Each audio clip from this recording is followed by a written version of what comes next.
Good morning, friends and family. It is Saturday, May the 29th, about 5:25 a.m. Just passing through St. Louis, Missouri, on the 70 on our quest to Denver.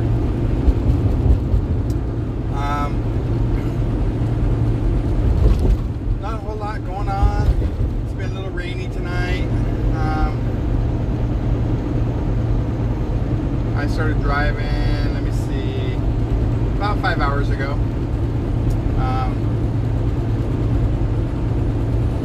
Just doing our thing, moving freight. That's what we do.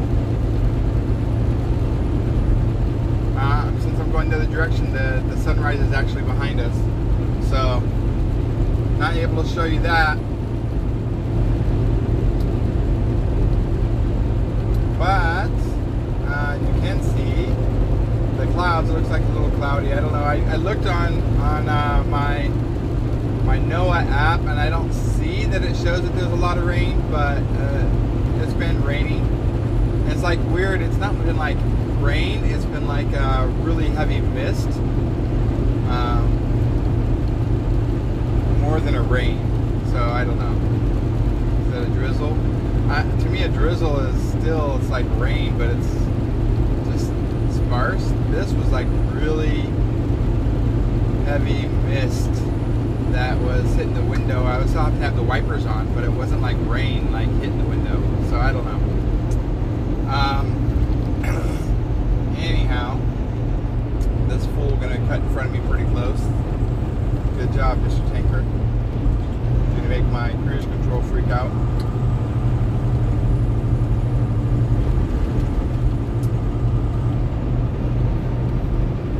Yeah, I don't know if you can see it, but there's your mist. It's starting up again. It's very spotty. Let's see if you can see me. Not really, but maybe a little bit. So let me see. My stitches came out. I must have swallowed half of them last night because I got up and I just have like little pieces on the side that I was able to pull. I got a couple knots and some that pulled all the way through the gum. It kind of felt weird when I pulled it through. But yeah, the stitches are done. They're out. They said that they would dissolve in 2 to 14 days. Let me see. They went in on Monday. Today's Saturday, so 5 days. It's not bad. 4 days. It doesn't hurt. I still a little ibuprofen every now and then. There's still a little bit of ache in the jawbone, but not bad. Still doing a salt water rinse. I think probably today I'll start with Listerine. It's a diluted Listerine solution. Let me see, what else is up? Not a whole lot. Looking forward to that little vacation time that I'll be getting. I wish I was going with Alex, or that Alex would be with me, but it's important that he sees his family. So I'm glad that we have the ability to get him home and see his mom. It's been a couple years for him, and she's really been asking for it a lot lately. You know, a lot of uncertainty with the pandemic, and you know, she's in good health, but still, you know, she's getting up there. So really glad that we get to get him out to see his family. It'll be good to be able to hang out with Nikki and Lonson. I'll be able to hang out with Lonnie for almost a week, and Nikki's coming out. She'll be out with us for 2.5 days. So, really 2 days. By the time she gets there, so she works Tuesday. She'll get off at 4. She'll head out. It's a 5-hour drive, so she'll be there Tuesday evening, and then all day Wednesday, and then half the day on Thursday, and then she'll drive back home Thursday night. So she worked Friday. So Virginia will fly in on Monday when Alex and I drive up to Vegas from Phoenix. And then we will meet them at the hotel. And then Alex flies out Tuesday. And then Lonnie and Virginia fly out Friday, and Alex flies in on Friday.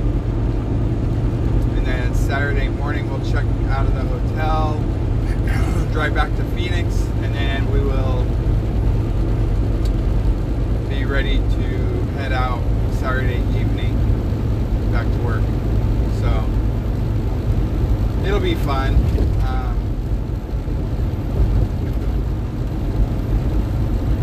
Good times. We all get to spend time with the family, so that's good. It'll be Virginia's first time on a plane, first time in Vegas. I'm glad that Lonnie will be with her, because you know, they can get a little scary first times.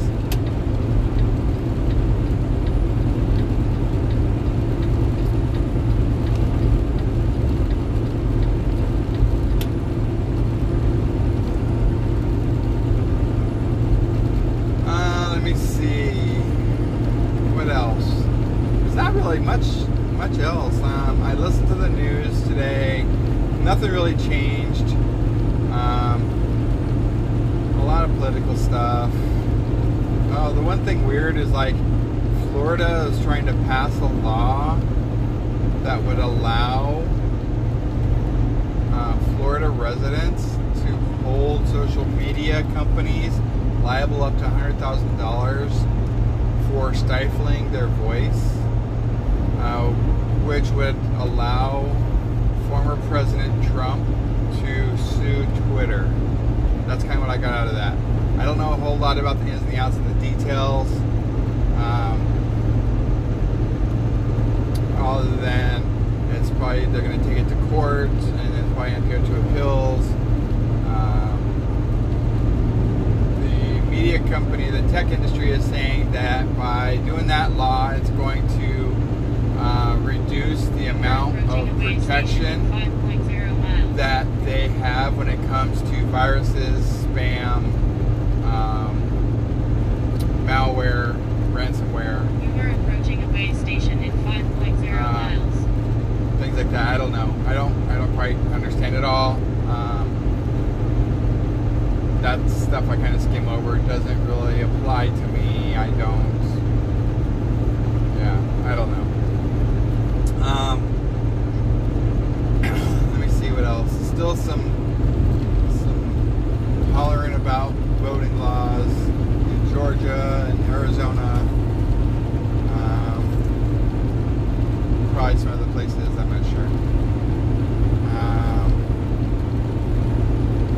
Trump's organization is under investigation, criminal investigation now. Tax evasion or tax fraud, or I don't know, something like that. I don't know. Those are the things that is in the news that kind of littered throughout the news. That for me, the important thing is the pandemic, my part to play, and I try to educate based on what I hear from the experts. I try not to play into conspiracy theories or opinions. I try to only stick to things that are factual. And what makes them fact is the experts that behind it. Is for me what makes it factual. I know there's a lot of people that say Dr. Fauci doesn't know what the hell he's talking about, but you know what? He is where he is because of what he knows and what he does. And he knows a hell of a lot more than I do. I will take his word over somebody who thinks that they know what's up. So, you know, that's how it goes for me. It's a lot of things opening. The one thing that I did find kind of interesting is the CDC is now saying, vaxxed or not vaxxed, if you're in a hotspot area, that you should still wear a mask when indoors.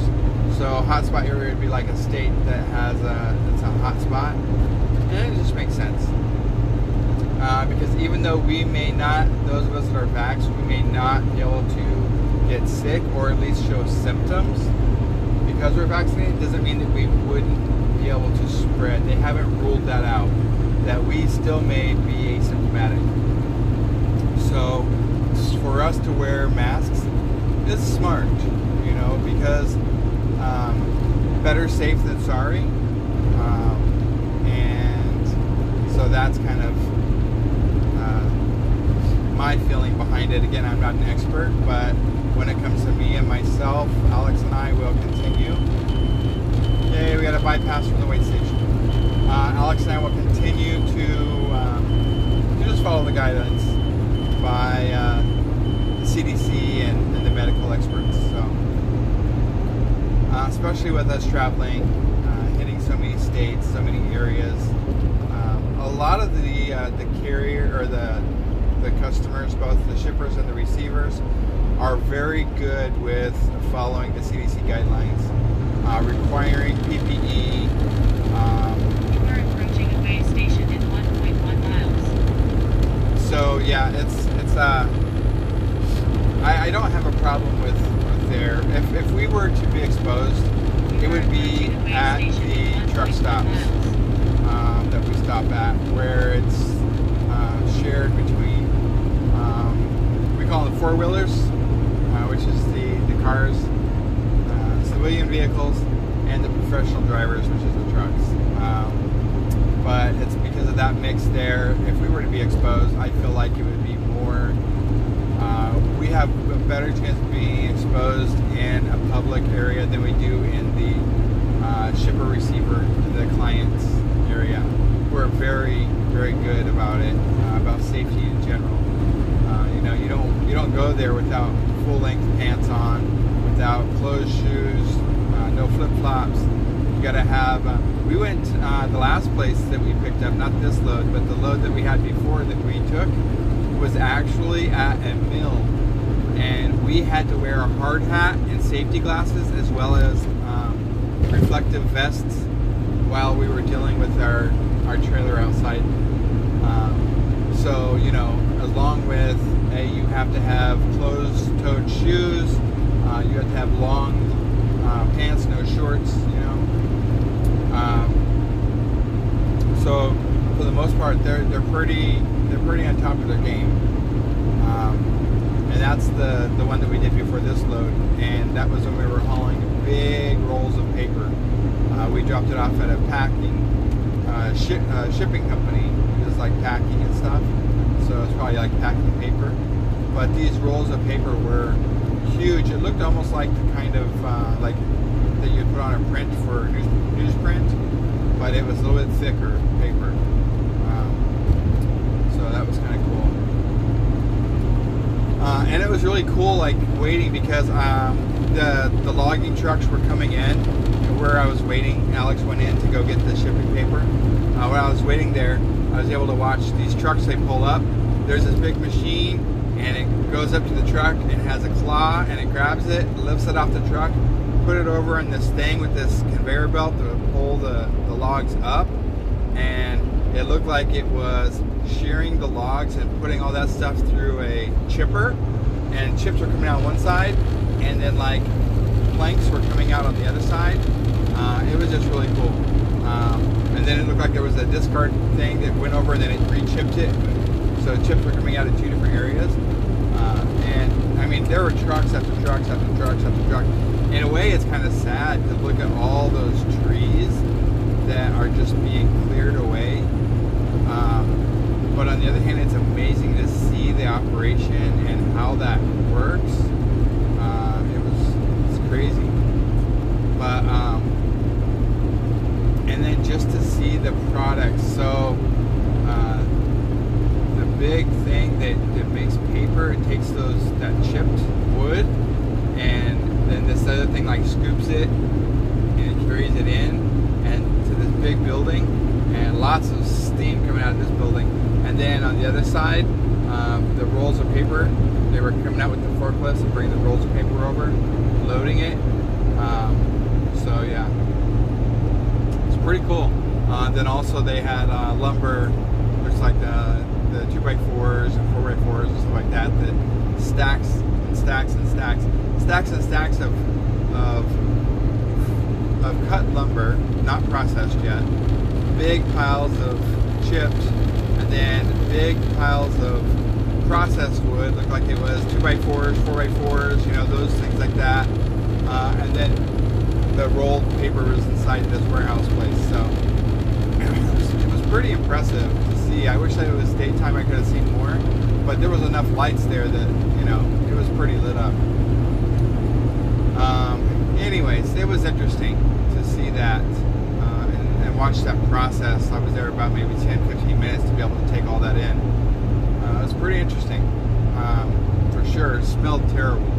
The processing part of it was terrible smells, probably with the paper processing. But anyways, on this one we're hauling for a retail company, taking retail stuff to distribution. I'm not allowed to say the companies or discuss our loads while we're hot load. After the load, after I've dropped in everything, I can say, hey, this is what we hauled. But it's just for safety and security, since I'm doing this live, just because sometimes we're hauling a high value, and so we don't talk about what we're hauling currently. Afterwards, I don't know if it's such a big deal. I think the most that we've hauled that was really valuable was the Bose, and man, that place, not only did they check both of our IDs, I felt like they did a background check on it. They didn't really, but I felt like it, the way that they were all checking us out. Once we picked up that trailer, they put an additional lock on the back of it that you had to have a special electric tool to get into it. And we were not allowed to stop for 200 miles once we left. So when we got there, we had to make sure, number one, we had enough hours to drive. We had to have enough hours to drive for 4 hours, and enough fuel so that we didn't have to stop. You better make sure that your bladder's empty and you're good to go, because you can't stop for the first 200 miles. And that's just to get you out of an area, because if somebody sees, oh, they're pulling out a Bose, that trailer is full of expensive equipment, right? To follow someone for 200 miles, that's pretty far. But yeah, that's been the highest value load. A lot of the times, like we pick up like Ross or UPS or Amazon. Yeah, it's a high value load, but we've never didn't have to worry about the 4 hour thing. It's just be conscious of where you are. Make sure you have our extra lock that's on the back that we put on every load. Make sure after you stop, you check your load. Make sure that nobody's tampered with it. That's normal.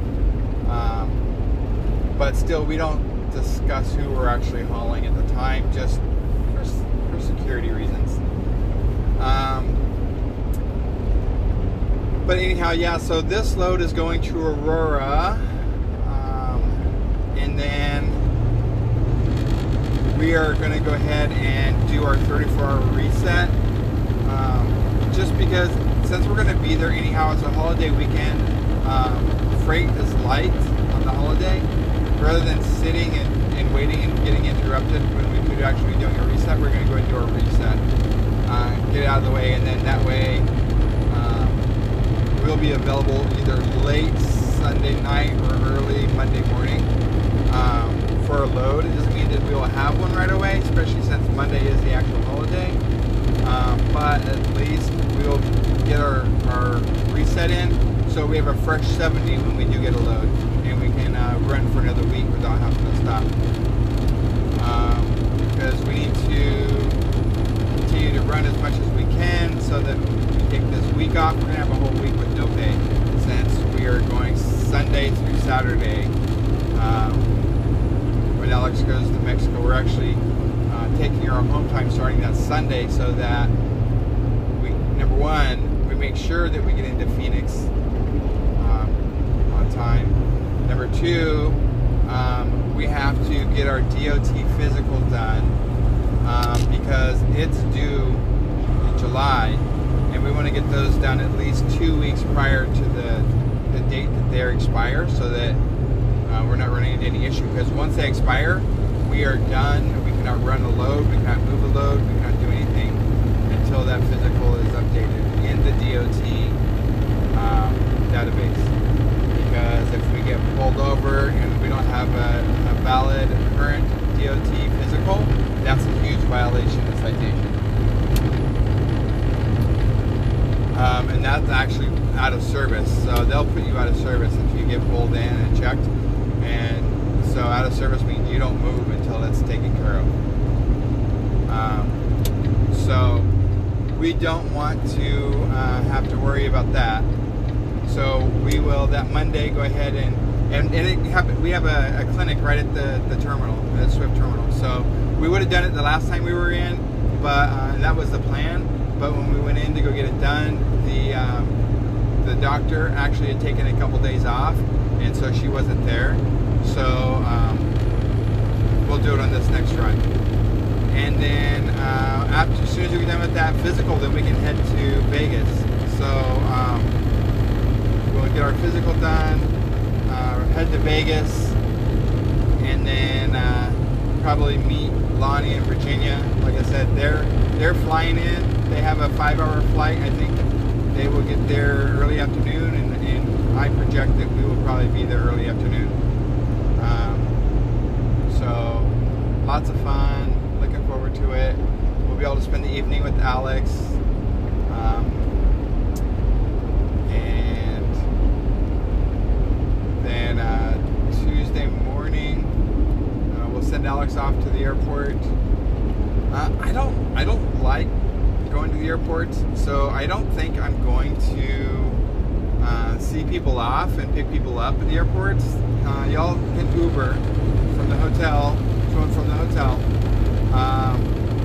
because I don't know the airport area very well, and I can't go to the gate with you, so all I can do is walk you up to the security point. And so I'd rather say my love yous and byes, be careful at the airport, at the hotel, and send you on your way in an Uber. So yeah, I think that's gonna be the plan, Stan. And let me see. I don't know. I'm kind of really excited. I would love to do some shows, but I don't know what's available show-wise. I really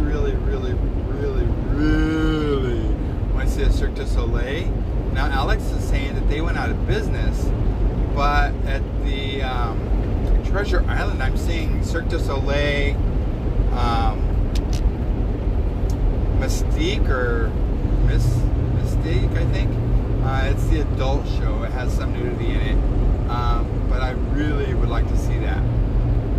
So I'm going to look at that. Now, I know that Alex really wants to see it as well, so maybe I don't know what time he flies in on Friday. If it's in the evening on Friday, then we won't be able to do it. If it's in the afternoon on Friday when he's back, then maybe I can see about getting tickets Friday night. We'll see. I'll have to look at that when I get done driving today, before I crash. Look and see what his itinerary is. One thing he was a little worried about is, he said that he heard something about something going on with the Mexican Airlines and flying in the U.S. And so he asked if I had heard anything or got any notice that his flight was canceled.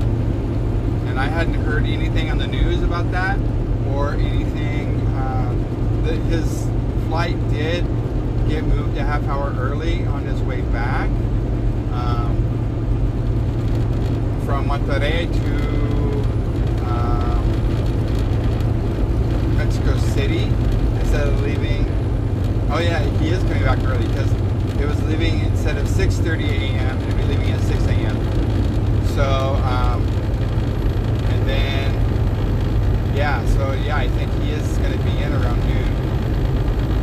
which is cool because then we can spend Friday evening together. See if I can get us tickets to Cirque du Soleil. It's something that we both really wanted to see, and before we head out Saturday morning. So let's see what else. I think that's about it. Now I'm just kind of rambling on. I'll go ahead and jump off here. Hope you guys have a great holiday weekend. Please be careful. A lot of people like to drink and party, and that's great. Just be responsible. Watch for people. Watch for people towing things they're not used to towing. Sometimes they got a camper or an RV and forget they're towing their car, or they don't realize how long they are towing that car, and they cut over a little bit too quick. And I've seen a couple accidents already like that. So just be careful when you're on the roads. If you're in group settings, just be careful. Make sure you're masking up if you need to. Social distance as you need to. You know the deal. Always wash those hands. It's nasty. Love y'all. Take care. And I'll give you an update maybe tomorrow. Because again, I usually only update when I'm driving. I think we will actually deliver. It'll be wee hours in the morning, so if I don't deliver, if Alex doesn't deliver, then I will be delivering, but it will be like pretty late. Usually I only do this in the morning so that you can actually see me and I can show you what's up. So, alright guys, take care, love you, and talk to you soon.